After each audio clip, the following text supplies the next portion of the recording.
நேற்று மார்க்கெட் நாம் எதிர்பார்த்தபடியே நல்ல அப்சைடு மூவ் ஆச்சு. 1.24% மேலேயும் அப்சைடு மூவ் ஆச்சு அப்படிங்கிறது ஒரு நல்ல விஷயமா பார்க்கப்படுது. இது ஏன் நடந்தது அப்படின்னா, ஈரான், இஸ்ரேல், அமெரிக்கா அந்த வாரில் ஒரு சமாதான ஒப்பந்தம் நடக்க இருக்கிறதா ஒரு ப்ரொபோசல் நடந்தது. ஸோ அதனாலேயே அதுக்கான வாய்ப்பு இருந்தது.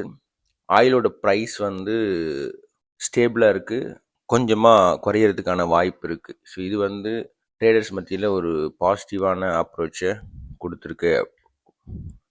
ட்ரேடர்ஸ் மத்தியில் பாசிட்டிவான அப்ரோச் கொடுத்துருக்கு அப்படின்னே சொல்லலாம்.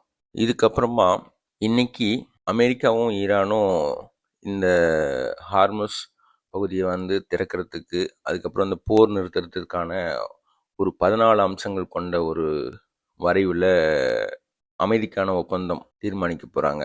ஸோ இதுவும் ஒரு நல்ல விஷயமா பார்க்கப்படுது. ஏஐ அப்புறம் செமிகண்டக்டர் இதை பேஸ் பண்ண ஸ்டாக்ஸ் வேர்ல்டு வைடே நல்ல அப்சைட் மூமெண்ட் கொடுத்துருக்கு. அதே மாதிரி நம்மளுடைய இந்தியன் மார்க்கெட்லேயும் இது ரிஃப்ளெக்ட் ஆகும் அப்படிங்கிறத எதிர்பார்க்கலாம். இன்றைக்கி மார்க்கெட் நல்ல அப்சைட் மூமெண்ட் இருக்குது. இன்றைக்கான ஸ்டாக்ஸ் என்ன அப்படின்னு பார்த்தோம்னா, பிஎஸ்சி ஸ்டாக்ஸை வாட்ச் பண்ணலாம்.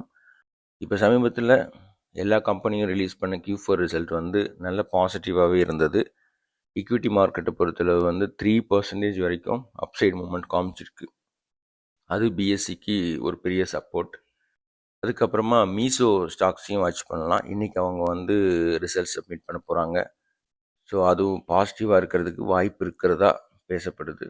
ஸோ இந்த ஸ்டாக்ஸை வாட்ச் பண்ணி இன்றைக்கான ட்ரேடிங்கில் இன்ட்ராடேக்கான ஆப்பர்ச்சுனிட்டி இதில் கிடச்சிதுன்னா அதில் ப்ராஃபிட் பண்ண வாழ்த்துக்கள். All the best.